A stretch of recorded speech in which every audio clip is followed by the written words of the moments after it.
It's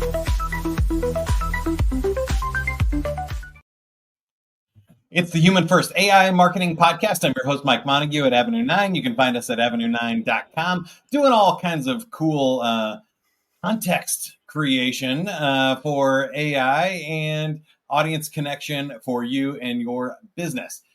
My guest this week is Dave Poulos. He is the CMO at Granite Partners and author of The Marketing Doctor Survival Notes. And I'm really excited to talk to him because we're going to talk about all things malpractice and AI survival this week, especially with some big brands. Dave, you have quite the list of experience here working with, Coca-Cola, Cable and Wireless, American Airlines, lots of big brands here. National Geographic, that sounds fun.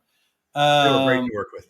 Did you get any good trips out of it or just cool pics? No, I got a good story about that. It's short. My best friend growing up's father worked as a cinematographer for National Geographic. Awesome. So I'm actually in one of their after school specials. That's funny. I am actually in a PBS after school special about sportsmanship and athletics. I was a senior in high school and I played a couple of different sports, and my mom came on there with us to talk about, ethics and sportsmanship and stuff. It was pretty fun. I didn't have that kind of depth. I was on screen for maybe 12 seconds. And it was interesting, though, because they showed that. It was reptiles and amphibians. And they showed that one in high school for the biology class in 10th grade. And so every year when 10th graders went through biology, I was like a rock star in high school because they recognized me. That's awesome. Really good stuff. Okay, let's talk about the book. It's more important that you can find it at davidpoulos.com/book. Or I'm sure wherever you get your books these days, The Marketing Doctor Survival Guide. And I kind of feel like that's where I am with AI these days. It's like, it's all changing so fast. All the careers, I think, are going to kind of get jumbled up and disrupted in the next 5 to 7 years. That's my take. And if you got more than that amount of years left in your career, I think you need a survival guide to this. What's your take? Well, I think we're all trying to survive. Things move so quickly. Every time I turn around, there's a new AI application. There's a new twist on it. There's a new way to use it. There's a new way to misuse it that has to be countered. There's always something. I think we're all just trying to fit in and figure out where we go. I heard an interesting quote yesterday from Mike Rowe from the I love Mike Rowe. Jobs. He said, for 10 years, we've been telling kids to go out and learn coding. Well, guess what? AI is going to get rid of all the coders. But it's not going to get rid of all the electricians, the plumbers, carpenters. I keep telling people to get into robot repair, right? Like, if you're handy, that's going to be the job. Yeah, that's like telling kids to learn how to build TV antennas. I mean, it only lasts for so long. You got to start looking forward to these things beyond the 4-year horizon for colleges and look beyond even that. And you're right, something like robot repair or personality programming or any of those things that will humanize the machines we're building to try and replace ourselves. It's fascinating to see what could be in terms of a career coming up. I think so too. And I think for marketers, a lot's changing here too, because I use the term marketing malpractice because I used to use sales malpractice in the sales training that I did of like, prescribing a solution or doing a presentation before you know what the problem is that the buyer's trying to solve is sales malpractice. In marketing malpractice, I think using AI to create your blog post, your LinkedIn posts, or everything without doing the marketing strategy, the context, understanding the audience, and having any sort of plan about where you're going is probably marketing malpractice. But what saith the marketing doctor? I completely agree, and they all should require insurance in order to counter this. What we're seeing is a lot of companies, especially small to mid-size, that started off being sales focused to try and build and scale and realize that you can only hire so many salespeople and you can only shove so much through the pipeline without some help.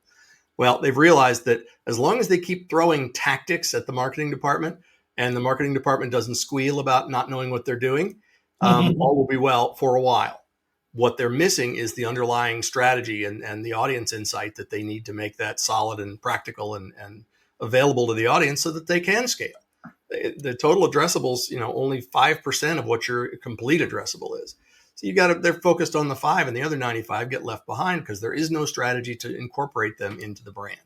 So what ends up happening is all this AI stuff that people keep pumping at it is all tactically oriented. Every one of them is just, optimize the SEO, optimize the outgoing campaigns, optimize this, that, and the other, and let AI take care of all the bloody stuff in the middle. It doesn't work without being told what to do properly. You got to tell it what to do.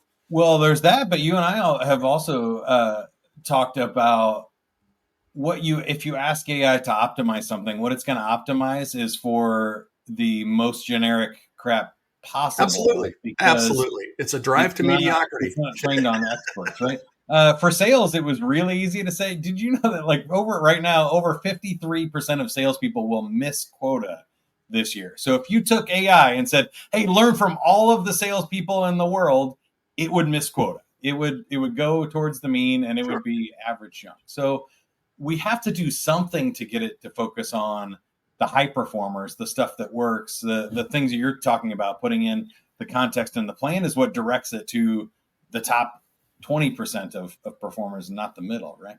Right. I mean, even the term best practices is a drive to the center, because you're taking what worked for one particular company or two particular companies and broadening it over the whole palette. You're never going to get the kind of results that they got because your circumstances are not the same. So again, we've got one set of parameters here that are given to be a win, and then we're throwing everybody else at a different set of parameters and wondering why it doesn't work. If you have a strategy that underlies your marketing program for your particular company and your particular audience and your particular product and your particular brand, that's not necessarily going to work for somebody, even in the same sector, in the same category, because they're different. You can't, put a Band-Aid on an open heart surgery. It's not going to work. I love that. So I think that takes us to your book here in the survival notes. What are some of the ways to solve this problem? Well, the prescription tends to be knowing your customer better and making sure that you're only automating processes work already. Because what will happen is they'll say, oh, we'll just automate this process and it'll be fine. What happens is it tends to tumble on itself. And we talked about driving to the middle. This drives to the end. And the end is finite. You're not going to scale with that. You're just going to tumble off the side and it's going to plateau. So instead of optimizing upwards, it optimizes downward. That process, we can fail faster, right? Yes. Well, that's what agile business is fail faster. But the problem is they left off the other half, which is learn quicker and fix it based on the results. AI doesn't do that terribly well. It doesn't loop back on itself and say, oh, that didn't work, I'll fix it, without the feedback loop to tell it didn't work. Because you're not providing that. You're providing a prompt for an output rather than a loop that says constantly improve this until we get X result. You're missing half of the solution. And the reason the book is titled that way is I trained as a physician, worked in Harvard teaching hospitals in Boston, and nice. did very well as a doc. But I realized there were other paths that might be a little more lucrative with managed care. So I kind of bailed out into marketing. But the scientific method that they drilled into my head during those years applies beautifully to marketing. It's exactly the same thing. You posit a hypothesis, you build an experiment to test it, you read the results, you learn from the output, and you fix it. It's the same do loop that we get into with business and with marketing specifically in testing campaigns and optimizing campaigns and optimizing digital outreach and SEO and all the rest of it. Yeah, I say that the human first in the title of this podcast really means all humans. So your customers first, your employees first, and do the work as a human first before you leverage AI. But I think that also includes what you're saying, human in the middle and human last as well. Right? We have to, because without the result, you're never going to get better. If you're not buying, they'll say, well, all those people raised their hand and filled out a form and did this and that. That doesn't feed the bulldog. It's where the cash lies that you got to get to, the result at the end, whether they actually bought the thing or not, and whether they came back a second time to buy it again. None of that gets incorporated into the prompt. What are you seeing that's working these days? I'm noticing that one of the best applications of AI I've seen in actual practical usage is some of the personalized cold email outreach, believe it or not. Mm-hmm. The AI is able to scrape a website and cogently pull together sentences that personalize things directly to that guy based on bios and directory listings and everything he's involved in. It's a deep scrape, but boy, howdy, that 2-line or 3-line email sounds like it's built right for you. And it talks about very specific things.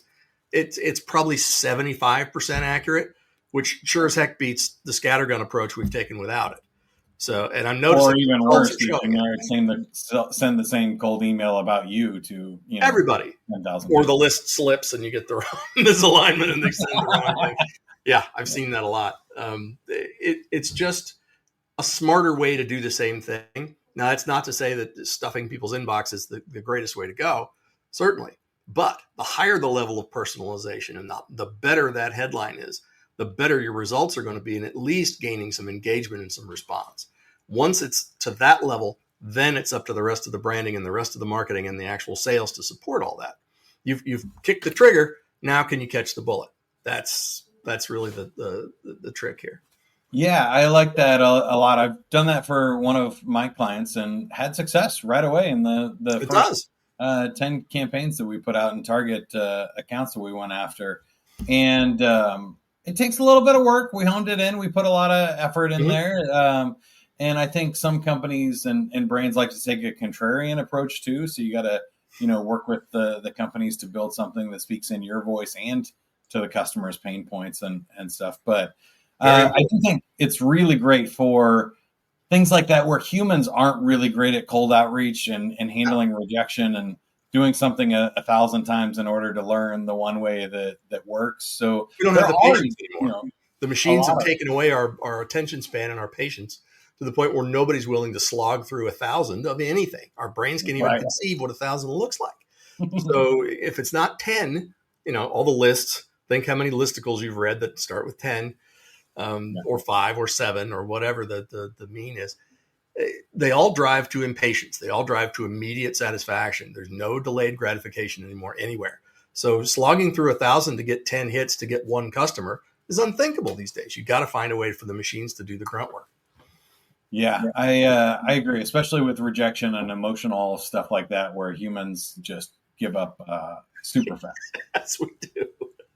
I think that's fascinating. And then what you're talking about with the rest of the stuff too, it's important to have humans jump into that process once you connect with somebody and to have things to back it up. I see a lot of people not finishing the funnel and not doing the hard work on the back end to keep the customers or to make sure that they get results. And that to me is just a recipe for disaster. I don't see a lot of AI, and maybe it could be where I'm looking, but aimed at how do we have better relationships with our clients? How do we make sure that they never leave? Right? I have to agree. Retention is the other half of the equation that people often ignore.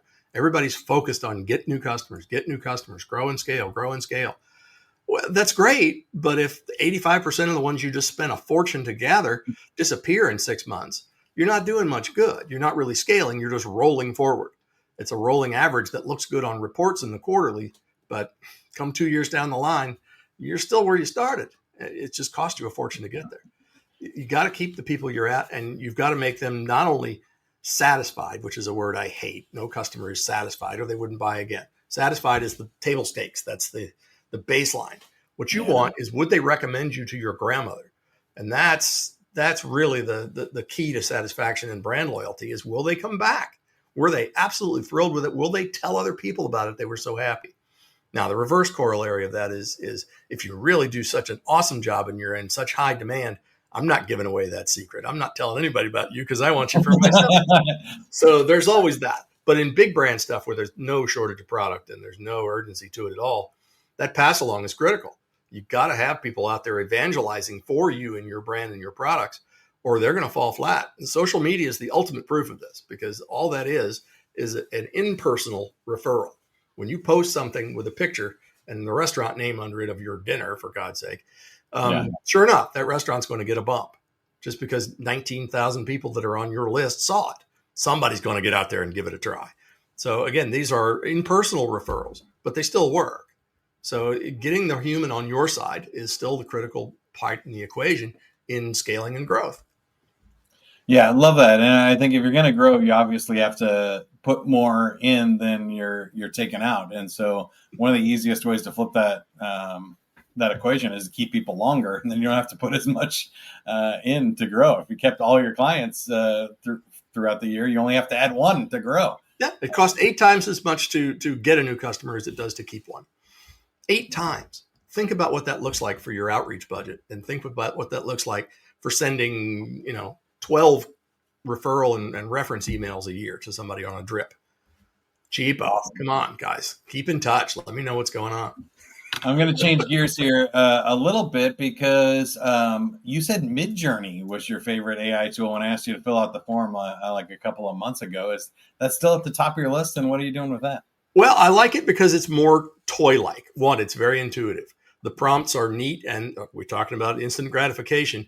You type a few words and you pop the thing in there, and this fantastical image appears. Really, really neat toy. Don't use it directly for marketing very often because I have people to do that for me. But it's nice to experiment with. And if I really need a particular image that I have to hone in on, to hammer home a point, and I can't find one, I can always go there and create it. ChatGPT is still the workhorse. If you're using, version 4 or 4.5 or whatever the newest one is, there's very little that you can't get some value out of in literally minutes. And so I use it for things like getting organized on outlines and drawing together what looks like reasonable slides after I've gathered all the data, summarizing for case studies and things like that. It works very well. But you've got to start writing the prompt the way you want it to sound like you, and you've got to go back in and edit when you're done. You can't just submit what you get. It won't work. I mean, college students figured this out years ago. You're going to get busted. So you got to edit. And this silliness about looking for the M dash, I don't know where that came from, but it needs to be killed immediately. There's no. I had a fight yesterday. I was a little cranky, so I'm going to overshare here a little bit, but I have put in all my custom GPTs, like do not use the M dash, use, separate sentences or colon or commas, whatever. I don't care. Just do not use the M dash. And it put like 3 into this blog article that I ran for a client. And I was like, do not use an M dash ever for any of writings, any questions under any circumstances. Do not use an M dash. And it replied, got it, M dash. I won't use it again. So, your cat has a sense of humor. I love it. Yeah.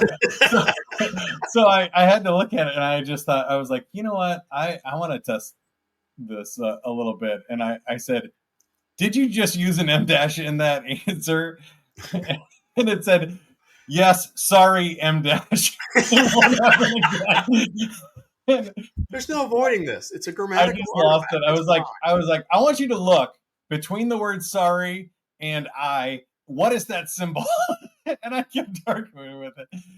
And I don't know how to fix it other than just keep reviewing it and taking it out. Yeah, but that's a good driver. If you have to dig in to find those, you're obviously going to find other things too that you want to change. And that's all part of the subtractive editing process. Tends to overshare, tends to pad. Copy is not what I would use for that. I don't use it for copy because it's not a human and it's not talking to humans. And that's what good marketing copy is. It's one human talking to another human that just happens to have multiple brothers and sisters that are all the same. So it's really, you got to humanize the thing. And no matter how many times you give it a voice sample, either in writing or in audio record, no matter what you do to that thing, it's never going to be a human being. It's never going to have empathy. It's never going to feel like that person on the other end of that copy feels. It's reading it. You got to do it. I heard a new buzzword yesterday that I love. It's degenerative AI, which is, I think, it sums up the problem that I see with marketers a lot that you're talking about, which is if you give it a sentence and ask it to write a blog post for you that's 800 words, it's got to generate a lot of fluff, a lot of filler in there. However, if you give it your 800-word blog post and you ask it to write a title or you ask it to write a LinkedIn post from that, all of a sudden it does better. We're degenerating. We're it does a nice job of summarizing in general. And that's why I love to take a book and do the cliff notes. AI is your friend because it's really going to do a good job of that because it's learned through cadence and persistence and word count and number of times words appear. It's learned to get out redundancy. It's patterned to look after patterns and reduce redundancy. So when it sees the same word 50 times, not only is it going to find a new way to say that same word and put it in place, which broadens its vocabulary a little, but it's also going to sound more human because we tend to vary our speech depending on the audience. Yeah. I think it's really interesting, and people have to dive in here and understand how these tools work, like you're saying, because any strength to an extreme is a weakness. So that is one of its strengths, but also what it does with that generative AI is that if you ask it to do repeat prompts or you ask it to write 12 blog posts, after the first 10, it gets creative. It's like, I don't like this anymore. Let me throw in new words. Let It's me like it change gets that bored. brand or that copyrighted phrase or that product name. Let me rewrite it because it's using that creativity in a way that's destructive then. It goes off the rails relatively easy because it sounds like it gets bored. It's Yeah, just it tired of does. saying the same thing the same way, which is what marketing is about. Consistency and persistence are your best friends. And if you can achieve those, that's great, because it takes what, I think 7 or 12 touches before someone actually pays attention to what you're doing in advertising and marketing in general. Yeah. By the fourth blog post, he said the same phrase 9 times. You've got your 7 touches. I should be able to go on and do something else. And you Yeah. can't, because these are not metered the same way. So again, it's a matter of humans knowing a system that may not have been codified anywhere in the language model, so that it's not getting the little subtle hints and the hidden rules that are unspoken or unwritten. It doesn't have those to reference. So it's just going on what it sees. Again, it's still I think dumb that's data. a huge lesson. I learned that in my 20s when I was on the radio, because we have to just repeat the lines, and we have to remind people what station they're listening to every How 3 many to 5 times can you minutes, you say the know? call letters and the time? Yeah, and we were the new E105 for 7 years because compared to all the other radio stations, we were still new, but also new people were finding it all of the time. So it's new to them, but yeah, it was really funny, and it is about the time as a business owner when you're getting sick of your message and you think it's not working, that other people are just starting to hear it, and that's a huge marketing lesson for anybody that's made it this far into the podcast. Just don't give up. Now tweak and iterate and get better, but man, it takes a lot more than you think in reinforcement and testing to Oh, get that absolutely. viable outcome. Campaigns get killed all the time for 2 reasons. One, lack of funding support, and lack of patience. Mm-hmm. You're not going to eat the apple off the tree you planted yesterday. You got to wait. It's going to have to grow and evolve and warm and spread. You've got to let it evolve, or again, just the first 2% of people that saw it the first time are the only ones you're ever going to touch.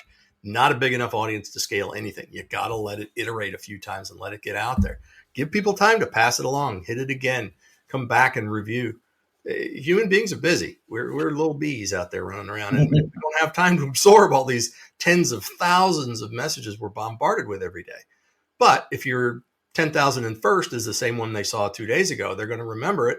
And the next time they see it, and the next time they see it, that's why when you're doing digital outreach, the retargeting function is so valuable. Mm. No one knows the gold that's hiding in that retargeting, because boy, howdy, it really ramps up your results fast, and it's practically free. Yeah. And you're marketing to people that are already targets, right? You're Sure. retargeting. So it's a much better list than reaching out to random strangers that have never visited your website, never showed any kind of interest and stuff there. We've hit some major marketing philosophies and some cool tech here. So we're hitting both sides of the coin. But before I let you go, Dave, I wanted to ask you about the future of marketing. Where do you think this ends up in the next 5-10 years? What does marketing look like in 2035? I think a lot of the drudge work is going to be gone, because we'll have automated it or made it automatic or built feedback loops to let it run on its own for a while, which is dangerous, because as we talked about, it could go off the rails. And if you're not monitoring carefully, you could get in some very deep trouble very quickly. And automation moves much faster than humans do. You're going to get there much quicker than you thought. On the other hand, you can look at it as all this automation of repetitive tasks and known processes does free up human beings to do some creative thinking and to communicate with each other in a one-to-one basis. I base every engagement I have on customer insight research. I sit down and talk for an hour with customers, 20, 30, 40 of them at a time sometimes for a client. I really get to know what those people like, don't like, prefer, hate, would rather do without, and understand why they don't like what they like and why they do like what they like. Those kind of understandings now have time to breathe and time to iterate and time to evolve a little bit. And now that can be even more practically added to what the AI is doing. So now, instead of having one or two strategies, you can have 9 or 10 because the AI has taken all the repetitiveness away, ganged up the common tasks into a process, and is blowing past those things. All you got to do is feed the tidbits into the end of the machine, and it'll take it from there. This is very positive for marketing. What I'm also seeing, though, is this move to the middle when we're having AI write blog posts and social media stuff and influencers not being where they ever were. I saw one yesterday. There's a gal sitting at Wimbledon. She was never there and she doesn't exist. So we're going to have a lot of that kind of problem. And it starts to create legal issues as well when you think about it. That particular aspect of things, I guarantee you put an AI generated image in front of a judge of a suspect robbing a convenience store and the real thing, and he won't be able to tell which one is the suspect. I promise. People are going to go and have tremendous legal problems by using photographs as evidence. We're not going to be able to do it anymore without expertise and some kind of mechanical intervention to determine whether this thing is actually real. Video is the same way. There's a studio in Hollywood that is doing nothing but AI generated movies. They're targeted for 50 movies, I think, this year. Try making 50 movies from a single studio. And get this, the budget, $500,000 a piece. Yeah. Hollywood's swimming in all this stuff. And they don't understand how easy this would be for these guys to pump out an entire 2-hour movie. There's not a location. There's not a set. There's not a special effect. There's not a camera. There's nothing. It's just two guys sitting in front of a PC cranking this thing out. And that one guy to write the script and one guy to monitor the artwork, and away you go.